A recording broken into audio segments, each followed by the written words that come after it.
혹시요 사업체를 운영하면서요 내가 정말로 나에게 가장 유리한 방식으로 내 급여를 설정하고 있는지를 고민해 본 적이 있으신지요? 개인 통장과 사업 통장을 이렇게 막 함부로 섞어 쓰면 안 된다는 얘기 물론 많이 들었겠지만 왜 그런지, 얼마만큼 내가 구분해야 하는 건지, 또는 따로 월급 형태로 일정하게 꺼내야만 하는 건지, 또 이게 이러한 과정에서 어디까지가 합법적인 세금 공제 대상인지 여러 가지 궁금증이 있을 텐데요. 이 내용 한번 살펴보겠습니다. 조금만 신경 써도요 불필요한 세금 상당히 줄일 수 있기 때문이죠. 오늘은 사업체를 운영하시는 그런 분들이요 어떤 방식으로 언제 얼마나 본인이 급여의 형태로 가져가야 세금을 최대한 효율적으로 줄일 수 있을지 한번 살펴보려고 합니다. 사실 사업주들이라고 하면요 대부분 어떻게 써야 이게 다 공제 처리가 되고요 또 내 손에 결과적으로 가져가는 그런 돈이 많아질 것인가 라는 그런 궁금증 항상 가질 텐데요. 꽤 복잡할 것 같지만 사실 핵심 원리는 그렇지 않다라는 것, 그리고 실제 적용 과정이 의외로 간단할 수 있다는 것 한번 살펴보려고 합니다. 들어가기 전에요 이 채널 미국 법, 세법, 그리고 파이낸셜 플래닝에 대한 전문적인 정보 쉽게 이해할 수 있도록 제공하고 있습니다. 앞으로도 이 영상뿐만 아니고요 더 많은 유익한 컨텐츠들 계속 올릴 거니까요 꼭 놓치지 않으시길 바랍니다. 그러기 위해 아직까지 누르지 않으셨다면 지금 구독과 좋아요 다시 한번 꼭 부탁드립니다. 그럼 본격적으로요 가장 효율적인 급여 인출 방식, 그리고 그 과정에서 반드시 점검해야 되는 어떤 절세 포인트들이요 단계별로 한번 살펴보겠습니다. 우선 가장 중요한 전제 몇 가지 하려고 그러는데, 첫 번째는요 내가 사업체에서 실제로 가져가는 돈하고 과세소득은 당연히 다를 수 있다는 거예요. 예를 들어서 내가 한 해 매출이 10만 불이 발생했다고 칠게요. 그럼 뭐 여러 경비들 제하고 남은 순이익이 있겠죠. 뭐 마케팅, 임대료, 뭐 법률, 자문 비용, 뭐 소프트웨어, 구독료 이런 비용들을 다 제외하고 남은 게 6만 달러였었다라고 칠게요. 그럼 이거를 내가 다 가져갔다고 하면 이게 6만 달러가 전부에 대해서 과세소득으로 간주되는 거냐? 아니라는 거예요. 왜? 연말이 되면요 이거 외에도 또 공제가 나올 수 있어요. 뭐 홈오피스 공제라던가 아니면 차량 마일리지 공제라던가 이런 것들은 결국 내가 6만 달러를 내 수중에 가져갔음에도 불구하고 6만 달러가 소득이 아니라 그보다 더 소득을 낮추게 해주는 그런 추가 비용 공제가 되는 거거든요. 그러니 순이익이 6만 불보다 훨씬 더 낮아질 수도 있다는 거죠. 그런 부분들 너무 당연하지만 짚어봐야 될 성격이고요. 그 다음에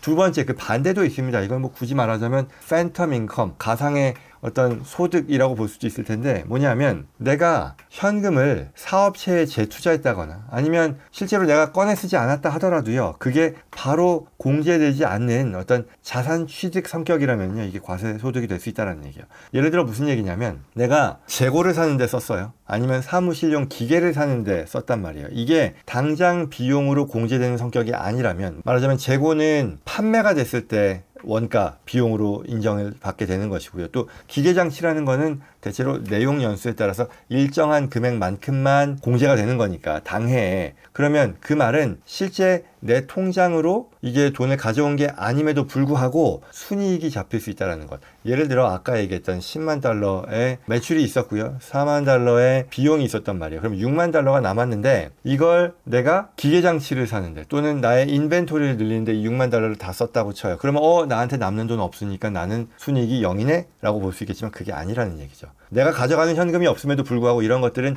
자산 성격의 지출이기 때문에 비용이 아니다라는 얘기예요. 예컨대 이런 것도 있죠. 내가 돈을 많이 벌었는데 부동산을 사면 비용 처리되는 거 아닌가? 라는 이런 질문을 하시는데요. 그렇지 않다라는 거죠. 부동산 역시도 자산의 취득이니까 거기에 들어간 지출은 비용이 아니라는 것. 사실 너무 당연한 얘기지만 또 이런 부분들이 익숙하지 않은 분들 계시기 때문에 먼저 말씀드립니다. 자, 그 다음에 두 번째로 짚고 가야 될 점이라면요. C코퍼레이션이요. 대체로 소규모 사업자들에게는 별로 이롭지 않다라는 겁니다. C코퍼레이션 설립하면요. 법인 차원에서 법인세를 내잖아요. 소득에 대해서. 그리고 또 이걸 배당으로 가져갈 경우에 개인 차원에서도 배당소득세를 납부해야 되는 그런 이중과세 문제가 생긴다라는 거죠. 그래서 예를 들어서요. 뭐 이런 경우도 사실 있긴 해요. 네바다주와 같은 이 주소득세가 없는 주에서 C코퍼레이션을 세우는 것이 이게 세율 면에서도 저렴하다라고 선전하는 그런 부분들이 있는데요. 실제로는 거기서 법인세를 내고요. 또 개인적으로 인출할 때 또 다시 소득세를 물게 되죠. 연방세 내는 거죠. 물론 뭐 네바다 거주자라고 한다면 개인 레벨에서의 그런 어떤 배당에 대해서 발생하는 세금은 없겠지만, 그럼에도 우리가 지금 얘기하는 건 이 연방소득세 차원에서의 이중과세를 얘기하는 겁니다. 그래서 매우 특별한 상황이 아니라면 어떤 일반적인 소규모 개인 사업자들에게는 C코퍼레이션이 대체로 적합하지 않으니 그런 부분들은 좀 감안할 필요가 있겠다입니다. 자, 그렇다면 이걸 가지고요, 어떤 구조가 유리할까를 보면요, 일반적으로 이렇게 얘기합니다. LLC로 시작해서요, 수익이 일정 수준이 되면 S코퍼레이션으로 전환하는 방식이 권장된다라고 합니다. LLC는요, 그 자체로 어떤 세금 혜택을 주지는 않습니다만 유한 책임, 리미티드 라이빌리티죠. 그리고 또 유연성, 어떤 운영에 있어서 굉장히 좀 플렉서빌리티가 높게 보장받을 수 있다는 그런 장점이 있겠죠. 그래서 대체로 LLC로 시작을 하다가요, 순이익이 대략 한 5만 불 정도 이상으로 올라가는 시점에서는 S코퍼레이션으로 바꾸는 게 용이합니다. 또는 그렇게 바꾸는 걸 권장하곤 합니다.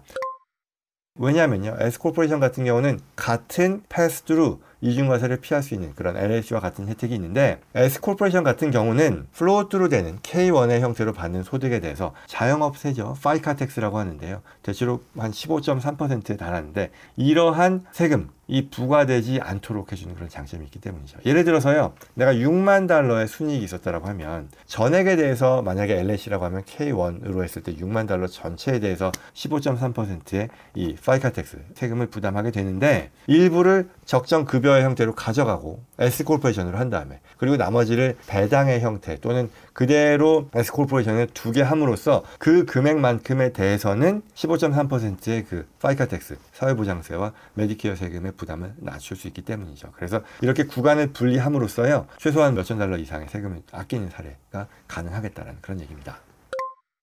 그 다음에 또 강조하고 싶은 내용은요, 뭐 사업 관련 비용을 최대한 많이 찾아내서 또 꼼꼼하게 기록하라는 그런 얘기겠죠. 뭐 일반적으로 생각할 수 있는 사무실 임대료라던가 공공요금, 또 인터넷, 뭐 각종 기자재 외에도 홈오피스, 출장 경비, 그리고 또 가족을 사업에 참여하는 그런 방식 등의 어떤 여러 가지 절세 방법이 있습니다. 이를테면 자녀가 사업장에서 할 수 있는 업무들이 있을 거잖아요. 그게 뭐 아주 어린 자녀라면 안 되겠습니다만, 그래도 어느 정도 뭐 티네이저 정도 된다고 하면 단순 문서 정리라던가 아니면 또 영상 편집에 있어서 보조, 뭐 소셜 미디어에 있어서의 역할을 지정함으로써 그런 부분들에 대한 적정한 대가를 또 지급할 수 있는 거니까요. 그러한 공식적인 지급은요, 결국은 자녀 학비나 용돈에 사용되더라도요, 회사 입장에서는 이걸 비용으로 처리할 수 있다는 거죠. 그렇지 않은 경우에는 이게 비용 처리가 안 되는데 반해 충분히 활용 가능한 그런 아이디어다라는 얘기죠. 사업과의 합리적인 연관성이 인정된다면 이런 것들, 뭐 가족, 자녀의 고용에 대한 부분뿐만 아니라 카메라, 조명, 컴퓨터, 뭐 소프트웨어, 뭐 이런 것들도 상당 부분 공제가 될 겁니다. 또한 앞서 말씀드린 대로 차량 운행에 있어서도 뭐 마일리지 공제라던가 아니면 실제 내가 차량을 운영하면서 발생시킨 뭐 가스비라던가 아니면 관리비라던가 이런 것들을 비용 처리할 수 있으니까요. 이와 관련해서 비즈니스 목적으로 사용하는 차량의 운행 일지 성실하게 작성하는 것도 큰 도움이 될 것이다, 그런 얘기입니다. 여기서 주의할 점은요, 당연히 사업 목적이 분명히 드러나야 된다라는 그런 내용입니다. 사업에 필요하다는 것보다는 사용 내역, 뭐 영수증, 뭐 기록을 깔끔하게 남겨두는 게 필요하겠죠. 합법적인 범위 내에서 제대로 된 근거를 잘 갖추는 것이 우리가 향후에 이러한 공제를 인정받는 데 있어서 충분히 대비하는 그런 필수적인 과정이다라는 얘기입니다. 오늘은 어떤 적정 급여의 지출을 활용한 S코퍼레이션 아이디어를 통해 얻을 수 있는 절세 방안, 그리고 또 가족 고용이라든가 각종 지출들의 어떤 비즈니스 목적성을 확보함으로써 공제를 늘리는 그런 부분들에 대한 논의였습니다.